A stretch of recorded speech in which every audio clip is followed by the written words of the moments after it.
UK, and then Australia. So while Crying was never a huge hit in the United States, it was a huge international hit for Don McLean. Now, McLean's number one success in Europe and Australia led to a new deal in the United States with Millennium Records, which issued Chain Lightning 2.5 years after it had been recorded in Nashville and 2 years after it was released in Europe. It charted February 1981 and reached the number 28, and Crying reached to number 5 on the pop singles chart. Orbison himself thought that McLean's version was the best interpretation he had ever heard of one of his songs. Orbison thought that McLean did a better job than he did, and even went so far as to say the voice of Don McLean is one of the great instruments of the 20th century. According to Brian Wilson of the Beach Boys, that Brian Wilson of the Beach Boys, quote, McLean's voice could cut through steel. He's a very pure singer, and he's up there with the best of them. He's a very talented singer and songwriter, and he deserves his success. Big words from a big guy, Brian Wilson of the Beach Boys. Now, McLean did have further charted songs, Since I Don't Have You, Castles in the Air. There was a country song called Love Tracks. Yeah, they were kind of big in other countries, really not a whole lot here. McLean has continued to record new material, including River of Love in 1995 on Curb Records. And more recently, the albums You've Got to Share. McLean sings Marty Robbins, which, by the way, he sang a couple of Marty Robbins songs during the concert. And the Western album that was on his own label. Another album, Addicted to Black, was released in May 2009. Now, as we talked about before, Don McLean recorded other songs than American Pie and Vincent. In fact, he recorded, but never really became a hit for him. We touched on this, And I Love You So. That was featured on McLean's first album, Tapestry, released in 1970. Now, the song was later recorded by Elvis Presley, Helen Reddy, Shirley Bassey, Glenn Campbell, Engelbert Humperdinck, Howard Keel, Claude Francois, and in 1973 by Perry Como. Castles in the Air, another song, McLean actually recorded that twice. In 1981, it was re-recorded as a top 40 hit, hitting number 37 on the Billboard Hot 100 chart in 1981. Wonderful Baby, that was a tribute to Fred Astaire that Astaire has himself recorded. So Fred Astaire sang a Don McLean song. Now, popularly rejected by Pop Station, it did reach number 1 on Billboard's Easy Listening chart. And again, in 1981, McLean had the international number 1 hit with a version of Roy Orbison's classic, Crying. It was only after the record became a success overseas that it was released in the United States. The single did reach number 5 on the Billboard Top 100 in this country in 1981. Roy Orbison himself once described McLean as the voice of the century, and in subsequent re-recordings of the song, Orbison recorded elements of McLean's version. If you get a chance, listen to Roy Orbison's Crying. Then listen to Don McLean's version. Personally, I do like Orbison's version better, but it is different. Listen to them both. You can see how they both did the song a little bit different, and you can be the judge. Now, the number one thing you never knew about Don McLean, and he didn't mention this during the concert, okay? This is something that I've always known. I always thought it was amazing, okay? Of all the songs that he sang, of all the songs that he wrote, quite possibly after American Pie and Vincent, the most popular song recorded attributed to Don McLean is Killing Me Softly with his song. You've heard it. Roberta Flack had a huge hit with that song. Now, this has an attachment to Don McLean, but not an attachment because he wrote it or sang it or anything. He didn't write it. He didn't sing it. But he's the subject of Killing Me Softly with this song. It was inspired by Lori Lieberman, who she said, and she's also a singer-songwriter, she saw Don McLean singing his composition Empty Chairs in concert. It so moved her. Afterwards, she shared it with her manager, Norman Gimbel, who had long been searching for a way to use a phrase that he had copied from a novel translated in Spanish. That phrase, killing me softly with his blues. Gimbel passed the lyrics on to his songwriting partner Charles Fox, who composed the music to Killing Me Softly with his song. Lieberman recorded the song and released it in 1972. Didn't do much, but that initial version was heard by Roberta Flack, who recorded it with slight changes to create a number one hit. 2 decades later, it was also recorded by the Fugees, who had another hit.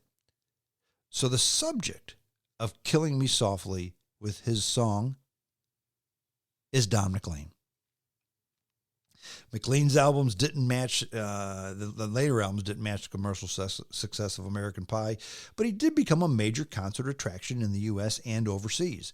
His repertoire included old concert hall numbers, catalog numbers off of Buddy Holly, Frank Sinatra, and others. The years spent playing gigs in small clubs and coffee houses in the 1960s transformed well into well-paced performances. McLean's first concert at Carnegie Hall in New York City and the Albert Hall in London were very critically acclaimed. Now, McLean continues to tour the United States, Canada, and Europe, and Australia. In fact, like I said, we saw him on Thursday, 76 years old, still going strong. Now, his masterpiece, American Pie, remains one of the greatest achievements of the singer-songwriter era. 8.5 minutes of allegory, reflection, and melody documenting the history of rock and roll and the death of the 1950s and its innocence. He played it, of course, and brilliantly, getting everyone up to their feet and singing along. Again, that was at Carnegie Hall. Now, and then he did that at the concert also in St. Louis. Now, before that came almost 2.5 hours of rock and roll acoustic folk that McLean, somewhere in between. He just did a great job. Okay, and the Carnegie Hall performance, the Royal Albert Hall performance, is basically the same, I think, as what we saw at the Two-Hill Center at the University of Missouri St. Louis. He did a little bit of everything, tried to entertain people. In fact, it was kind of funny because he started, the Two-Hill is a small venue. I guess it holds maybe 3,500 people, I would say, maybe 4,000, maybe. It wasn't half full. It was probably a third full. And McLean even made the comment, look, we're not going to play American Pie first. We're going to start with some songs you've never heard of, so please be patient. I hope you enjoy them. He then said, if I played American Pie right now, after it was over, you would all leave. Those of you that came to begin with. So a little bit of self-deprecating humor in the song by the artist himself at the concert, which, while entertaining, was not really well attended. Now, in February 2002, American Pie was introduced into the Grammy Hall of Fame. In 2004, McLean was introduced into the Songwriters Hall of Fame. The autobiography, The Don McLean Story, Killing Us Softly with His Songs, was published in 2007. Biographer Alan Howard conducted extensive interviews for this, the only book-length biography of the often reclusive McLean to date. So they just wrote one book about him, and that's it. Now, McLean is also credited as a co-writer on Drake's song Doing It Wrong, featuring Stevie Wonder. The song included lyrics from 2 of McLean's compositions, The Wrong Things to Do and When a Good Thing Goes Bad, both of which were featured in his 1977 album, Prime Time. But then that's the thing that is done in popular music a lot of times. They take bits and pieces from older songs and incorporate them into the new music. Not a bad thing to do, because the number one thing about a song, a new song, is getting used to it. And if you throw stuff in there that people have already heard of, then you're going to listen. Oh, I know this. And then maybe the rest of it, builds on you. So kudos to Drake for incorporating those well-known lyrics of Don McLean into his song Doing It Wrong. In 2017, McLean's single American Pie was designated as an aural treasure by the Library of Congress, worthy of preservation in the National Recording Registry as part of Americans' patrimony. In 1991, a reissue of American Pie reached the UK Top 20 single chart, and in July of 2017, American Pie peaked on number 6 on the Billboard Rock Digital Sales Chart, nearly 50 years after its first release. That, my friends, is staying power. Now, a few personal notes about Don McLean. We've talked about his musical career, professional career. In May of 2019, the UCLA Student Alumni Association awarded Don McLean its George and Ira Gershwin Award for Lifetime Musical Achievement. Here's where it gets ugly. However, the award was rescinded before it was formally bestowed because of McLean's conviction for domestic abuse.